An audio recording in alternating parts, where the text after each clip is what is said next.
Pues simplemente buenas tardes a todas y a todos, y era para daros la bienvenida a la librería Clásicos en esta nueva etapa. Una librería que ya sabéis que está muy relacionada con la Sociedad Española de Estudios Clásicos, que inició Esther aquí presente, que ha venido a echarnos una mano, y que bueno, hoy su nuevo propietario no está aquí por motivos familiares, pero ha dejado una buena representación desde el Este y en mí para daros la bienvenida y bueno, para que disfrutéis de la compañía de Jesús, de Óscar y de David. Venga, gracias. Gracias. Muchas gracias, Charo, y muchas gracias por la acogida. Y la verdad es que es un placer y un privilegio poder participar esta noche de los libros, pues gracias a la librería Áurea. Lo cierto es que desde la Junta Directiva de la Sociedad Española de Estudios Clásicos, de la que tengo el privilegio de ser presidente, llevábamos ya algún tiempo queriendo intervenir en esta edición y la verdad es que esta ocasión nos ha llegado una vez que la librería Áurea pues, nos propuso participar.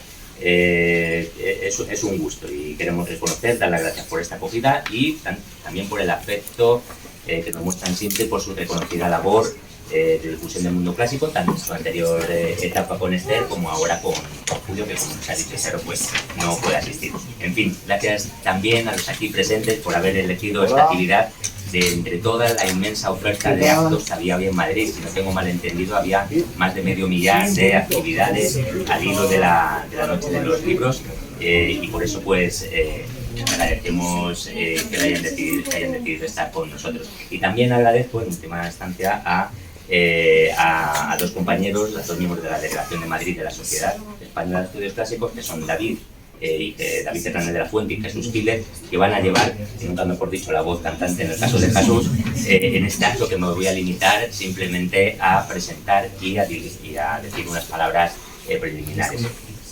Con escrito en la imagen y en el aire, el mito, la palabra que enseña, queremos volver sobre esta palabra griega, mitos, de gran prestigio y tradición cultural que sigue explicándonos y ayudándonos a entender el mundo desde el principio de los tiempos. Decía Jaime Gil de Viedma, en un poema que se titula Infancia y Confesiones, unos versos que precisamente conocí gracias a otro compañero que está aquí presente, que es Juan Piquero, y que lo he utilizado en diversos momentos que he tenido ocasión de hablar del mito, y son los siguientes. Dice así: de mi pequeño reino afortunado me quedó esta costumbre de calor y una imposible propensión al mito. De hecho, es que una y otra vez, de alguna manera, la humanidad, es decir, nosotros volvemos a esas historias primordiales capaces de explicar el mundo y que nunca se han dejado de contar. Unas historias que, si nos damos cuenta, son extrañas, no nos conocemos todas las historias, pero son a la vez familiares y forman parte de nuestra identidad, porque la tenemos en nuestro lenguaje, ¿no? Por ejemplo, en los días de la semana, hoy es viernes, es el día de Venus, y Jesús lo va a honrar cuando le toque su intervención con un himno, recitando un himno a Venus. También lo tenemos sin duda en nuestro repertorio mental de imágenes de aquellas veces que hemos ido al Museo del Prado y hemos contemplado los maravillosos cuadros de referencias míticas. También cuando damos un paseo por la Gran Vía y pasamos por un panteón de dioses, ¿no? Con la Atenea que hay en el Círculo de Bellas Artes, también con Artemis, por no hablar del paseo de Recoletos. Conocemos los mitos en nuestros entretenimientos, en películas, en series nuevas de televisión que se siguen haciendo, como Blood of Zeus, que es Sangre de Zeus, que es una serie que también me parece bastante entretenida y que vuelve a revitalizar esas viejas historias. Aparte de eso, canciones. ¿Quién no se va a acordar de Penélope? Para los que ya tenemos una cierta edad, pero también a los más jóvenes, los niños pequeños, son auténticos aficionados a un fenómeno que se llaman Pascu y Rodri, que son capaces de llenar el Within Center y llenar la cabeza de estos pequeños de mitos. Novelas. Hay pájaros, flores, insectos que nos remiten a todo este universo mítico. Y por no mirar esta noche cuando salgamos, cuando sea un poquito más de noche y se haga honor a la celebración de la Noche de los Libros, a ese nombre, pues mirar el firmamento que está lleno de esas viejas historias. Bien, de estas viejas palabras y sus imágenes, como he sugerido, nos va a hablar, nos recitar nuestro compañero Jesús Quiles en la segunda parte de este encuentro, porque previamente a que intervenga él va a intervenir David, acerca de otro aspecto consustancial al mito y que es el que verdaderamente lo hace perdurar, porque si no, si solo fuera el mito un repertorio de historias ya fosilizadas y que volvemos a utilizar una y otra vez, como si esto del mito fuera una industria que solamente es volver a contar una y otra vez viejas historias, eso se habría enfriado, habría muerto, ¿no? El verdadero valor desde mi punto de vista del mito es que es capaz de cargarse de nuevos significados y de hacernos observar la realidad desde nuevos prismas, de poner una mirada nueva a viejos temas y reutilizando y asimilando esos viejos mitos podemos comprender mucho mejor aspectos de nuestra realidad contemporánea. Se me vienen a la cabeza libros que seguro que andan por aquí, libro de Las lecciones de Enea, que aquí se tradujo al español como El arte de resistir, o algo parecido, de Andrea Marcolongo, que trataba temas como el exilio o las consecuencias de la guerra y tener que viajar para implantarse, para fundar una casa en otro lugar. O como un autor que ya por sí mismo es creador de una propia mitología, como Neil Gaiman, en su legendaria saga de cómics de Sandman, ha tratado temas muy actuales como la globalización en un libro que se ha convertido también en serie de televisión y que se llama American Gods. No sé si ustedes lo conocen, lo han leído o han visto la serie, pero el planteamiento a mí me parece genial. Los viejos héroes de todas las mitologías, no solo la mitología griega, ahí aparecen los dioses del Caribe, los jinns de la mitología árabe, las banshees irlandesas, la famosa mitología egipcia. Aparece un poco de la grieta, eso es lo que hay que echarle en cara. Bueno, yo no me voy a sentar, así que cedo la silla, porque veo que hay mucha gente de pie. Si alguien quiere... Es que si me siento no veo lo que voy a contar, entonces prefiero estar de pie.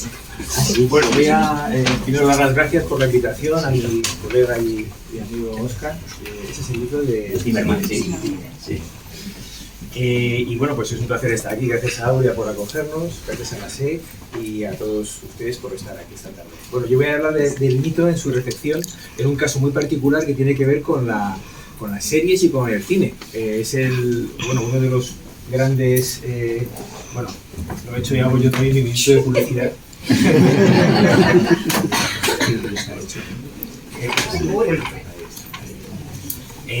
Bueno, es un poco el tema que va a traer esta tarde. Vamos a hablar un poco del fin del mundo, que es un tema muy de moda, ¿no? A todos nos gusta ver estas películas sobre meteoritos, sobre catástrofes de todo tipo, ¿no? Y esto, claro, tiene una regable muy antigua, como saben, que es el mundo del mito y el mundo de las edades de los seres humanos que van decayendo. Es un ciclo siempre de auge y caída, ¿no? Ya desde Hesíodo a Platón, ¿no? Vamos a empezar con Hesíodo, es muy conocido, porque les voy a contar aquí. El mito de las razas o las edades es un mito de la decadencia de una suerte de hombres de oro, luego vino la de plata, de bronce, hasta llegar a nuestros días actuales, que son necesariamente malos, ¿no? Enfermedad, guerra, pandemia, en fin, todo lo que ya conocemos, ¿no? Es interesante porque es la antropogonía, que es la creación de los seres humanos, que cada vez van siendo diferentes, ¿no? Primero son mejores, obviamente, ¿no? Hay una especie de Edén perdido, un paraíso perdido, que va degenerando y van desapareciendo los seres humanos por diversas causas, que tienen que ver, pues, bueno, en la mitología griega, por su maldad, por ejemplo, porque se pelean unos con otros, porque Zeus decide exterminarlos. En las mitologías, como la mesopotámica, es porque hacen mucho ruido, o porque molestan a los dioses, o a veces no creen en ellos, en fin, por ciertas razones así recurrentes se van sucediendo las edades de los seres humanos, ¿no? Claro, todo esto conlleva un nacimiento, es decir, una fabricación del ser humano, que tiene que ver con, bueno, somos una especie de autómatas, ¿no? A veces, que construye o nacen del suelo, o de los árboles, o en fin, pues son construcciones, digamos, de los dioses, o a veces de algún artesano, de miurgo. Y luego implica también una destrucción. ¿Cómo nos destruyen los dioses? Bueno, pues fuego y agua, básicamente, como dice el sacerdote egipcio en el Timeo de Platón, son los dos medios principales, ¿no? O el diluvio o el fuego de Sodoma y Gomorra, ¿no? Básicamente, que también están, por supuesto, en los textos sagrados de muchas religiones. En cambio, es interesante recordar que tenemos un origen común con los dioses, ¿no? Una singéneya, una especie de parentesco que hace que seamos, en cierto modo, divinos o casi divinos. Una chispita tenemos, como un alma, ¿no? Quizá el alma esta óstica, ¿no? Porque los titanes se comieron a un niño dios. Pero bueno, hay una especie de parentesco que en cierto modo garantiza de alguna manera que volvamos otra vez a empezar, ¿no? Por muchas veces que caigamos, en muchos apocalipsis, catástrofes, cataclismos. Incluso llegamos a olvidarnos de cómo se escribe o cómo, en fin, o cómo se construyen casas, ¿no? También relacionado con esta idea de los comienzos del ser humano están los mitos que también cuenta Hesíodo, que conoce muy bien, de Prometeo y de Pandora. Hoy también muy revisitados. Hay un reciente libro, añadiendo aquí a la lista que tenemos, de Manuel García Sánchez, que se llama La lágrima de Aspasia. Hay otra que se llama también la jarra de Pandora, de James, muy interesante. El mito de Pandora se ha revisitado desde la filosofía, como Manuel, o desde también la mitología. Y bueno, tiene que ver también con el nacimiento de los seres humanos y con la construcción aquí de la mujer, que en muchas mitologías es una raza aparte, digamos, ¿no? de los varones, ¿no? Hesíodo se ve complementado por las versiones filosóficas de Platón, que son muy interesantes. Platón tiene varios mitos sobre la antropogénesis, ¿no? Sobre el nacimiento del ser humano, y también sobre su final. En toda mitología, se ha dicho muchas veces, conlleva siempre un nacimiento de las cosas, una cosmogonía, también de los hombres, una antropogonía, y un final de todo, una escatología. En este caso, a Platón le encantan las antropogonías y las escatologías también, pero aquí tenemos tres mitos: el de Prometeo, que está en el Protágoras de Platón, el de Atlántida, que está en el Timeo y en el Critias, y el de la Edad de Crono, o Edad de Oro, que está en varios diálogos, ¿no? Aquí tenemos el político y las leyes, ¿no? Vamos a contar brevemente. Claro, en el mito de Prometeo es un titán, como saben, filántropo, que roba el fuego para nosotros. En este mito, que es una especie de transformación del mito hesiódico por Platón, lo cuenta Protágoras, que es un sofista, para argumentar que la democracia es natural en el ser humano de alguna manera. Nos cuentan que Prometeo y su hermano tonto, Epimeteo, pues reparten las capacidades entre los seres humanos, entre los seres vivos, y se olvidan del ser humano, que al final, bueno, pues se verá favorecido por el fuego de Prometeo. Prometeo está en el núcleo duro de los mitos del comienzo de la humanidad. Y el mito de Prometeo también conlleva una destrucción de los seres humanos. Es decir, ellos también, en cierto modo, van a caer en una especie de primer diluvio, ¿no? Que tiene que ver con Deucalión y Pirra, que son hijos de Epimeteo. El mito de la Atlántida es uno de los más interesantes desde el punto de vista de los apocalipsis cíclicos, porque aquí Solón, como recuerdan, es un relato muy antiguo de Critias, viaja a Egipto, y ahí se encuentra con unos egipcios que son mucho más ancianos que él en todos los sentidos, sobre todo culturalmente. El sacerdote egipcio le dice aquello tan famoso de Solón, los griegos sois unos niños, ¿no? Sois niños, realmente, porque no os acordáis de nada. Y empieza a contar unas historias de hace 9000 años, fantásticas, y dice, bueno, vosotros creéis que solo ha habido un diluvio, pero es que ha habido muchos, son cíclicos. Ha habido diluvios, ha habido fuego que cae de la tierra, del cielo, perdón, que sale de la tierra, ha habido muchísimas catástrofes que han asolado cíclicamente a la humanidad, ¿no? Es un tema que le gusta mucho a Platón, porque le da una excusa de ese volver a empezar, ¿no? Como la película. Siempre volvemos a empezar, nos caemos, tropezamos, pandemias, guerras, etcétera, nos exterminan de alguna manera los dioses, o aquí en la Atlántida se hunde en el mar y la Atenas primordial se hunde en la tierra, ¿no? Hay una especie de catástrofe global en el Mediterráneo. Bueno, muchos investigadores un poco así esotéricos van buscando la Atlántida por ahí, por Huelva, creo, o por las Canarias, los Sargazos, bueno, en fin, eso ya son otras cosas, pero bueno, es interesante porque es un mito cíclico, que es la idea esa de que nos vamos a regenerar de alguna manera, ¿no? Y el mito de la Edad de Oro, del político, de las leyes, de estos diálogos muy interesantes, es un leitmotiv político. Muchos ficción, Blade Runner, ¿no? Toda la ciencia ficción es muy interesante, ¿no? Herbert, muy de moda ahora por las películas de Dune. Bueno, Philip K. Dick, ¿no? El autor de esta ficción. La ciencia ficción se utiliza para esta, bueno, Orwell también, en cierto modo, política, ficción o distopía apocalíptica, quizá, se utiliza para hablar de estos temas, ¿no? Y se ve ahí muy clara la madeja del Mickey, ¿no? Se ve claramente el hilo del que se puede tirar, ¿no? En el caso de Blade Runner también es ese mundo hipercontaminado, violento, con la idea también prometeica de la creación de una nueva raza humana, no humana, que son los replicantes, pero en muchos casos es mejor que la nuestra, ¿no? Más fuerte, más listo, más rápido, es una especie de nueva humanidad. Estos son temas que se anticipan en la mitología, pero que tenemos muy interiorizados ahora con la IA, ¿no? Que estamos dando vueltas a la IA y a la programación genética de la transhumanidad o la neohumanidad, ¿no? Otras ficciones muy interesantes, digamos de más calidad, ¿no? The Last Man on Earth, una de las novelas también apocalípticas del fin del mundo. ¿Qué pasaría si fuera uno el último hombre o mujer en la Tierra, ¿no? Esto es un juego que le hago yo mucho a mi hija, en plan de broma. Digo, bueno, ¿qué pasaría si tu clase fuera la última que quedara viva en el de la humanidad? humanidad, ¿no? ¿Cómo salvaríais, cómo empezaríais de nuevo, ¿no? Es una idea interesante, ¿no? Stalker, también, de Tarkovsky.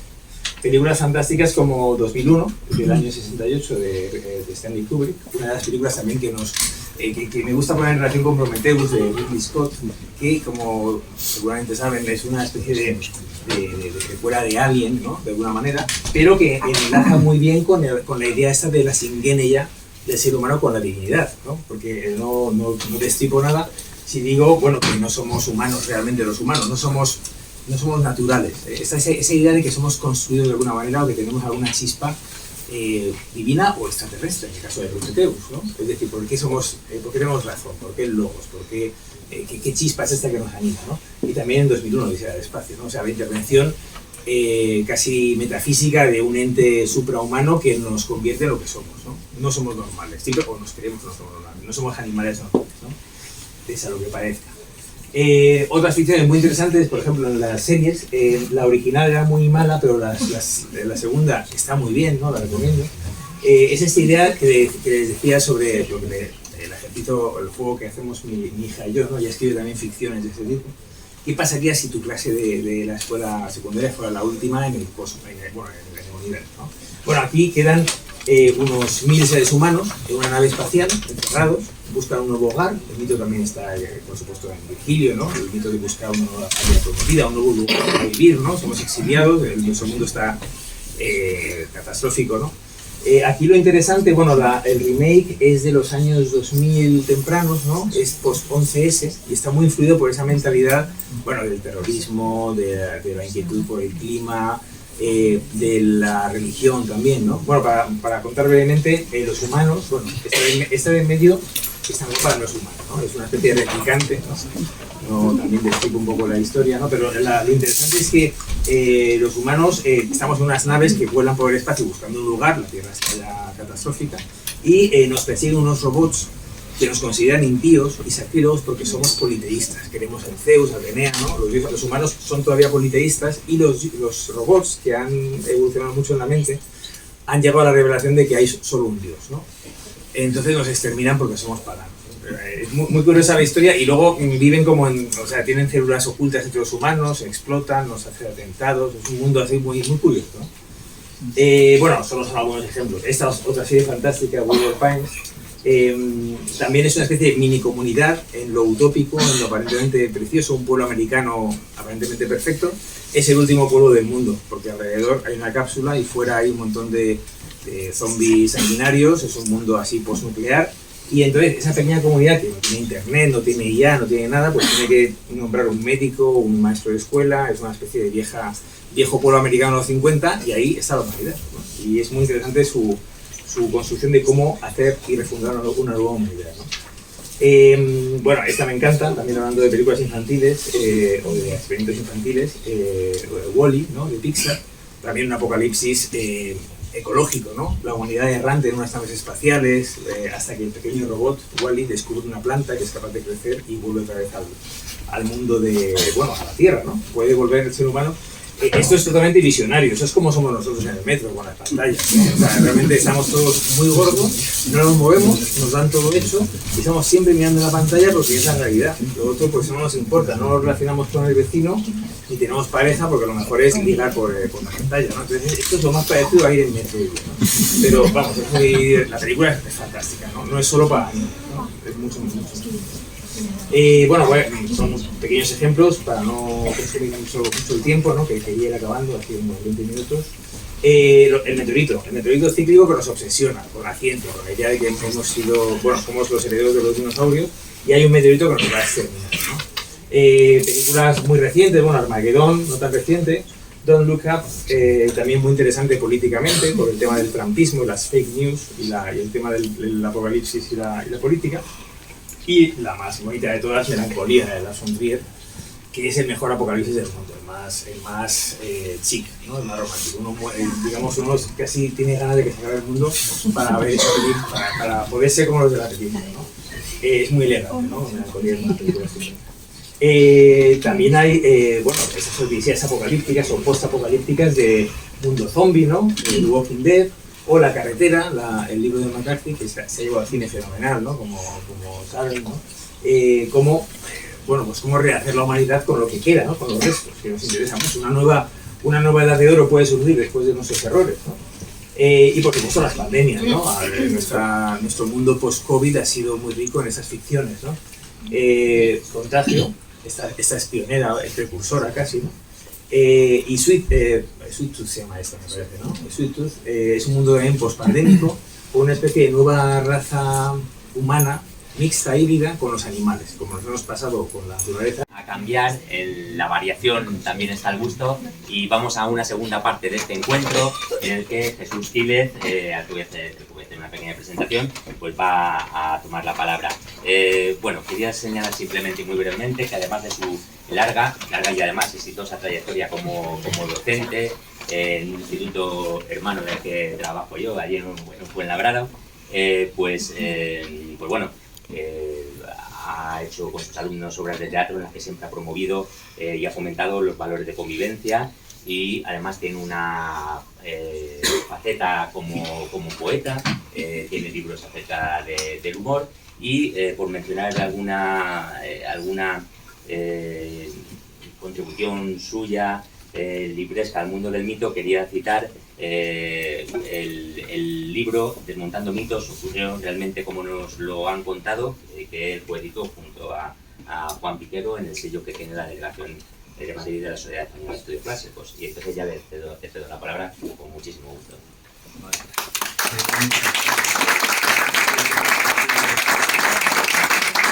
Muchas gracias. Voy a intentar apañar un par de cosas porque, bueno, quería pediros disculpas por este montaje tecnológico que es responsabilidad mía, absolutamente, pero es lo que hemos podido hacer con la premura de tiempo y otros problemas. Pues hemos intentado aquí montar algo multimedia para que, bueno, ha sido todo un poquito improvisado, y entonces eso es lo que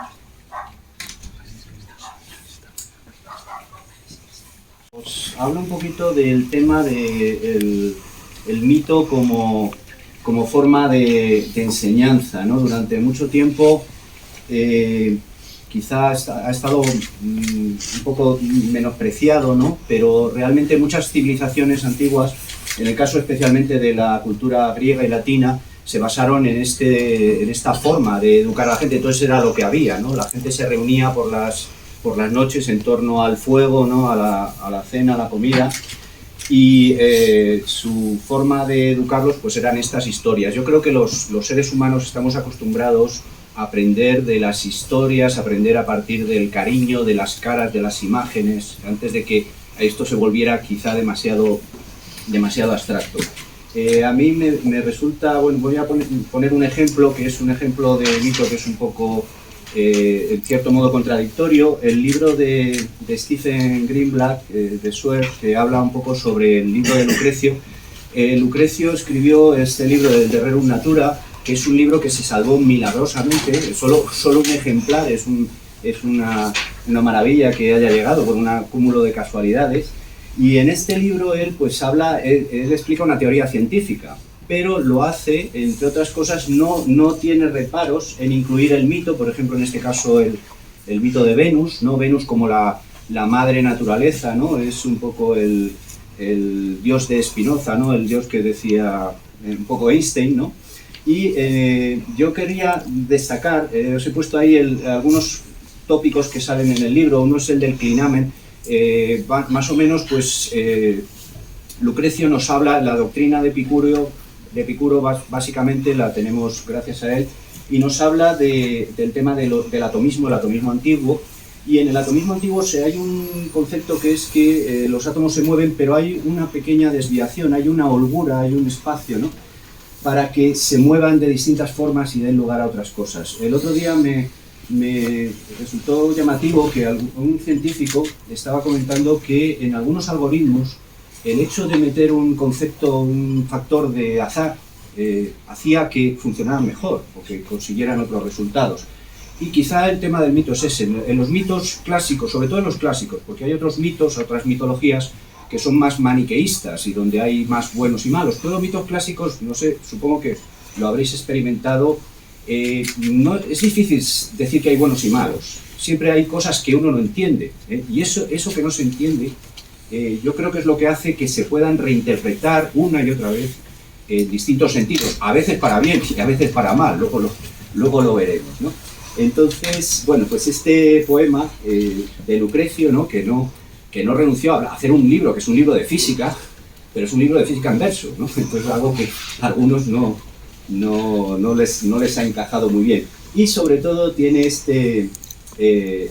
comienza con este himno a Venus, que a mí me parece maravilloso, porque es una forma de hablar de la física, pero a través de la poesía, ¿no? Porque impacta mucho más. O sea, la ciencia es muy razonable y es muy fácil, es muy lógica, por supuesto, pero el mito se vuelve personal y eso hace que tú lo vivas y que lo interpretes, ¿no?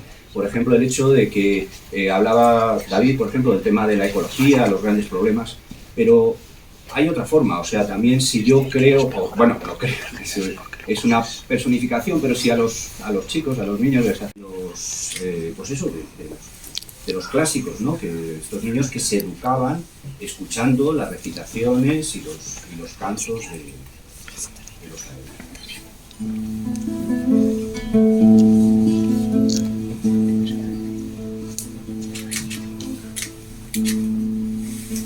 Aene adum genetrix, hominum divumque voluptas. Madre de los hijos de Eneas, placer de dioses y hombres. Alma Venus caelis subter la ventia signa. Venus que produces la vida bajo los astros errantes del cielo. Quae mare navigerum, quae terras fructiferentes concelebras. Que frecuentas el mar portador de naves y la tierra productora de frutos. Verte quoniam genus omni animantum.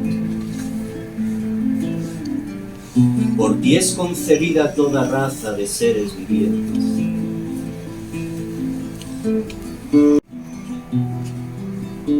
Y observan con sus ojos del sol la salida. Te dea te fugium venti te nubila caeli. Los vientos huyen de ti y los cielos nublados. Ad ventumque tum tibi suavis daedala delus umitir flores.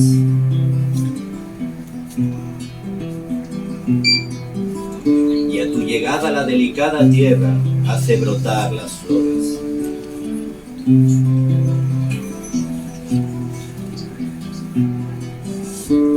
Tibi riden aequora ponti. Para ti ríen las ondulantes llanuras del mar. Placatumque in te diffuso lumine caelo. Y calmado brilla con luz difusa al cielo. Nan simulax pecies patefactas verna dieis. Pues tan pronto como se despliega la alegre primavera, et reserata viget genitabilis aura favori, y su fecundo aliento recorre la tierra, aerea primum volucris de divatuumque. Primero las aladas aves anuncian tu llegada, significan initum perpulsa e corda tu vida. Golpeado su pecho por tu ímpetu, Inde fera pecudes per sultan fabula laeter. Luego saltan las fieras y el ganado por los alegres prados.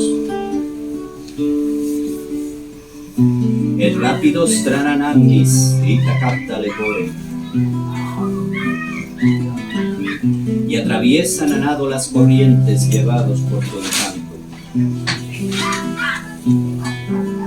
Exequitur cupide, quam intendere pergis.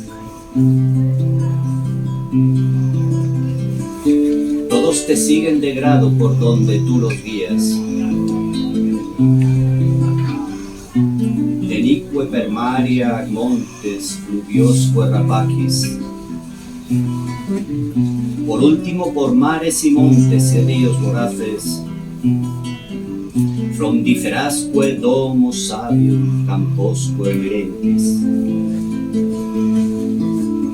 Y los bosques frondosos y los campos que reverdecen. Un perfecto amore. Clavando tu dulce amor a través de sus pechos. Effici sud cupide, generatit saecla propaguen. Haces que con placer, de generación en generación, se propague.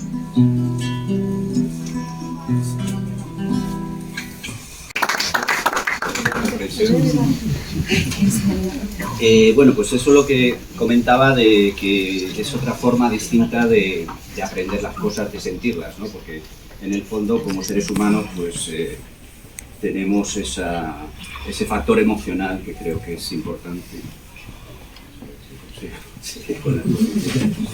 Y esta obra, por ejemplo, pues tuvo una repercusión importante en el Renacimiento, en Botticelli. Es tremendo ver cómo, por ejemplo, la obra del nacimiento de la primavera, que tengo aquí más abajo, se inspira totalmente en estos versos de Lucrecio. Entonces, donde aparece pues el Favoni, el viento, ese viento que es el que trae las flores, que hace que broten las flores. Nos aparece eso de que cuando dice que la diosa hace huir los cielos nublados. Aquí tenemos a Hermes con un bastón, bueno, no se ve bien, pero sí, con un bastón agitando, disolviendo alguna tempestad que se ha montado en el cielo. Y bueno, pues es un poco la idea esta que aparece. Es curioso que este cuadro de Botticelli durante mucho tiempo estuvo olvidado, porque no se creía mucho en el valor que tenía, pero la influencia que tuvo este giro del que habla Blatter, del descubrimiento del libro de Lucrecio en el surgir del Renacimiento, realmente fue fundamental en todos los aspectos. Hay un pasaje también, que no quería extenderme mucho, pero además de esta imagen, también el otro cuadro de Botticelli que representa el descanso del guerrero, a veces se ha hablado de ello, que es el dios Marte con Venus, y también hace referencia a unos versos de Lucrecio, donde aprovecha también al principio el que le tocó vivir una etapa de guerras civiles, que curiosamente terribles guerras como siempre, y él tuvo esa clarividencia de buscar esa solución, ¿no?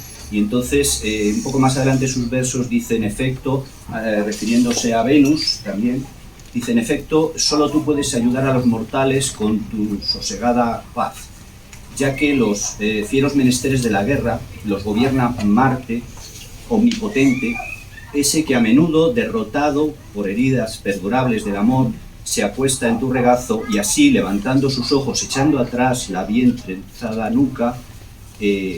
torneada nuca, apacienta anheloso de ti miradas ansiosas de amor, y en tu boca se encarama el aliento del tendido. Sobre tu divina, mientras está recostado en tu cuerpo santo, desparrámate y viértele en tu boca dulce charla, pidiéndole grata paz excelsa tu para los romanos, ¿no?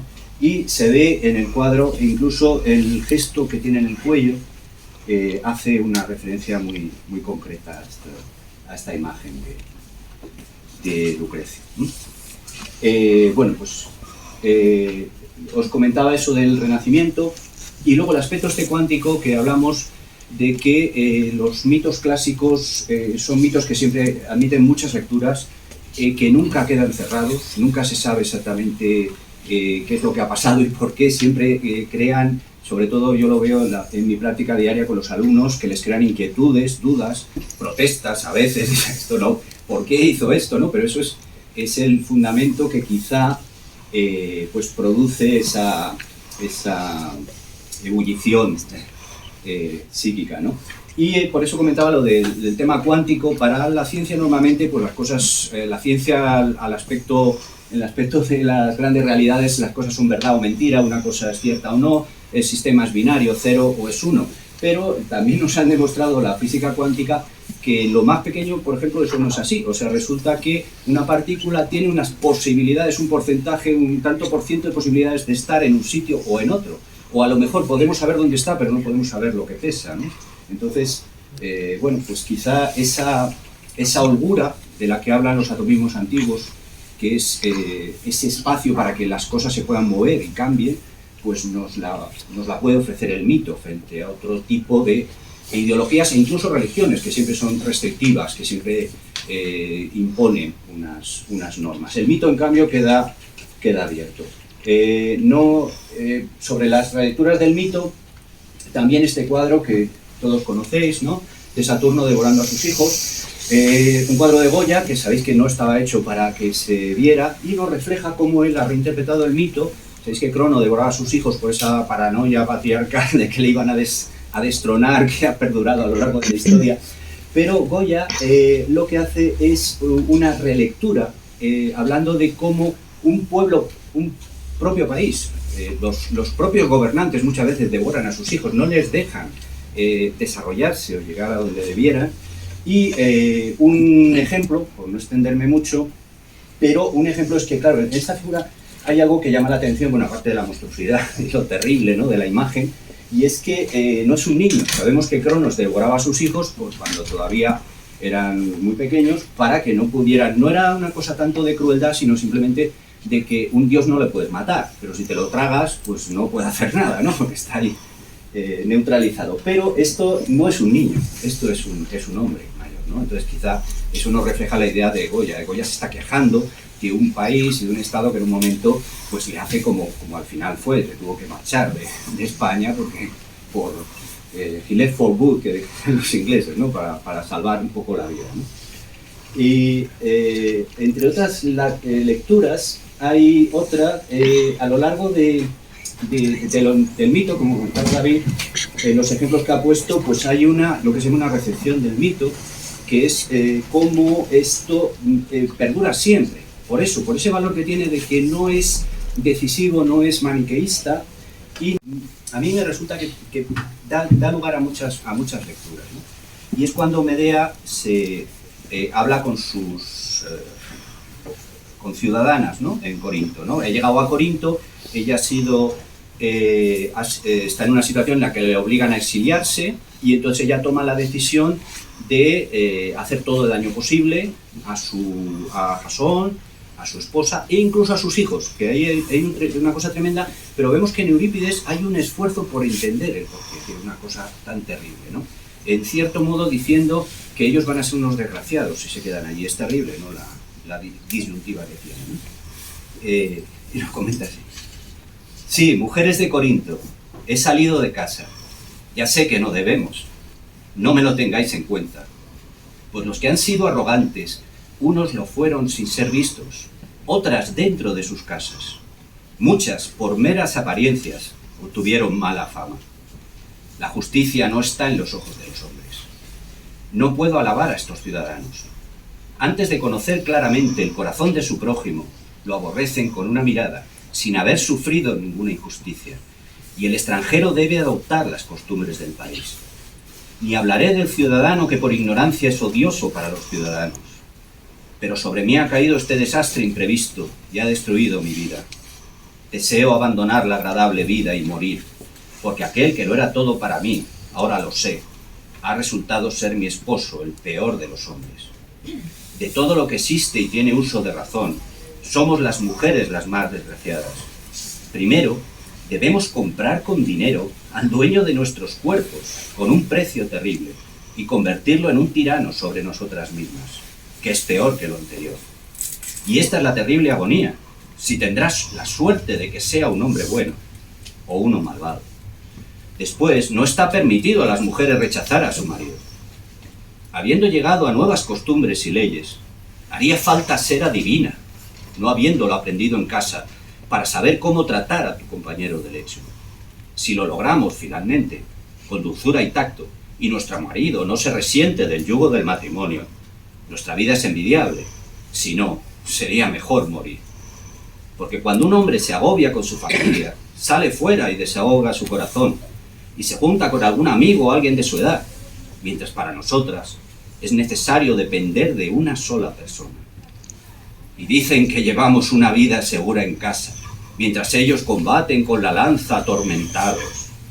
Con alegría preferiría yo mantener mi puesto en la batalla 3 veces, antes que parir un hijo una vez sola. Pero estas palabras no van con vosotras como conmigo. Vosotras tenéis una ciudad y una casa paterna, alegrías en la vida y amigos con los que compartirlas. Yo, apátrida y sola, soy ultrajada por mi marido, tomada como botín en tierra extranjera. No tengo madre, ni hermano, ni pariente en quien encontrar puerto ni refugio de esta desgracia. Solo os pido que esto me concedáis, que no reveléis mis planes de venganza contra mi cruel marido. Porque aunque pueda una mujer ser cobarde con tan solo contemplar el hierro, cuando ve ultrajada su honor, no hay mente más atrevida. Y bueno, ya para terminar, no ser muy pesado, una última lectura que me gustaría hacer es referente a la Ilíada, a la Ilíada de Homero, que es una obra en la que todo el mundo piensa la guerra de Troya, las películas que se hacen son sobre la guerra de Troya, pero realmente el argumento de la Ilíada no es la guerra de Troya. El argumento de la Ilíada es la cólera de Aquiles, ¿no? Y sobre todo esa forma de educarnos en el rechazo a la Aquiles, a la soberbia, y cómo esto es altamente perjudicial. Yo creo que esta es la lección que quizá Homero quería dar en esa obra, ¿no? Sabéis que Héctor ha matado a Patroclo, que es el amigo íntimo de Aquiles, y él se venga matándole, pero ahí llega un momento que traspasa un poco los límites de lo que está bien, ¿no?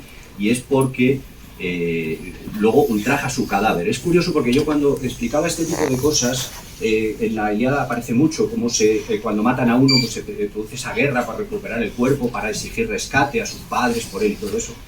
Y a mí hace años me costaba mucho explicárselo a mis alumnos porque claro, eso no lo veías.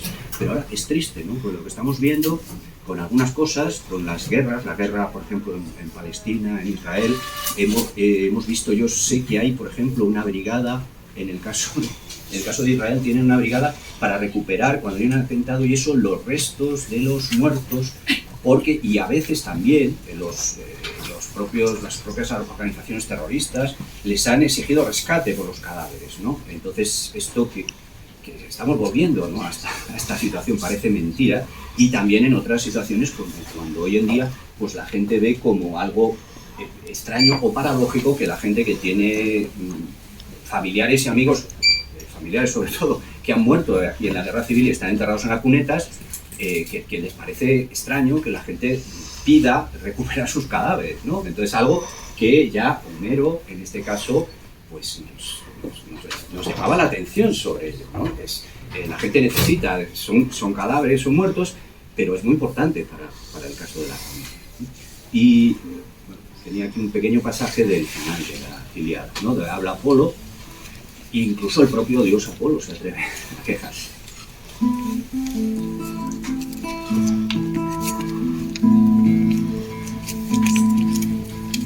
Y así habló entonces Apolo a los inmortales. Crueles y malvados sois, dioses, ¿Es que acaso Héctor no sacrificó para vosotros hermosos bueyes y cabras? Y ahora que está muerto, ¿no osáis rescatar su cadáver para que lo pueda ver su esposa, su padre, su hijo,